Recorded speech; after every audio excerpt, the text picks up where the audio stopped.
ಹೊಸಕೋಟೆ ಹಾಲಿ ನಗರಸಭಾ ಸದಸ್ಯನ ಒಡೆತನದ ಪ್ರತಿಷ್ಠಿತ ಆನಂದ್ ಬಿರಿಯಾನಿ ಮಳಿಗೆಯಲ್ಲಿ ಅಗ್ನಿ ಅವಘಡ ಸಂಭವಿಸಿದೆ. ಸದ್ಯ ಬಿರಿಯಾನಿ ಮಳಿಗೆಯಲ್ಲಿ ಅಪಾರ ಪ್ರಮಾಣದ ಪ್ಲಾಸ್ಟಿಕ್ ಶೇಖರಣೆ ಮಾಡಲಾಗಿತ್ತು. ಆದರೆ ಇದೀಗ ಇದೇ ಪ್ಲಾಸ್ಟಿಕ್ಕಿಗೆ ಬೆಂಕಿ ಬಿದ್ದಿ ಇಡೀ ಮಳಿಗೆ ಸುಟ್ಟು ಕರಕಲಾಗಿದೆ.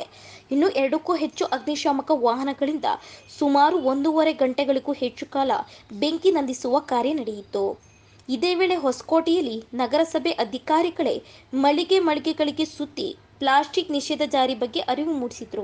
ಆದರೆ ಈಗ ಅದೇ ನಗರಸಭೆ ಸದಸ್ಯ ಆನಂದ್ ಒಡೆತನದ ಆನಂದ್ ಬಿರಿಯಾನಿ ಮಳಿಗೆಯಲ್ಲಿ ಟನ್ಗಟ್ಟಲೆ ಪ್ಲಾಸ್ಟಿಕ್ ಶೇಖರಣೆ ಮಾಡಿರುವುದು ನಿಜಕ್ಕೂ ನಗರಸಭೆಯನ್ನೇ ಪ್ರಶ್ನೆ ಮಾಡುವಂತಾಗಿದೆ. ಅಲ್ಲದೆ ಪ್ಲಾಸ್ಟಿಕ್ ನಿಷೇಧದ ಬಗ್ಗೆ ಹೊಸಕೋಟೆಯಲ್ಲಿ ನಗರಸಭೆಯವರಿಗೊಂದು ಕಾನೂನು, ಜನಸಾಮಾನ್ಯರಿಗೊಂದು ಕಾನೂನು ಎಂಬುದಾಗಿ ಸಾರ್ವಜನಿಕರು ಪ್ರಶ್ನಿಸುತ್ತಿದ್ದಾರೆ.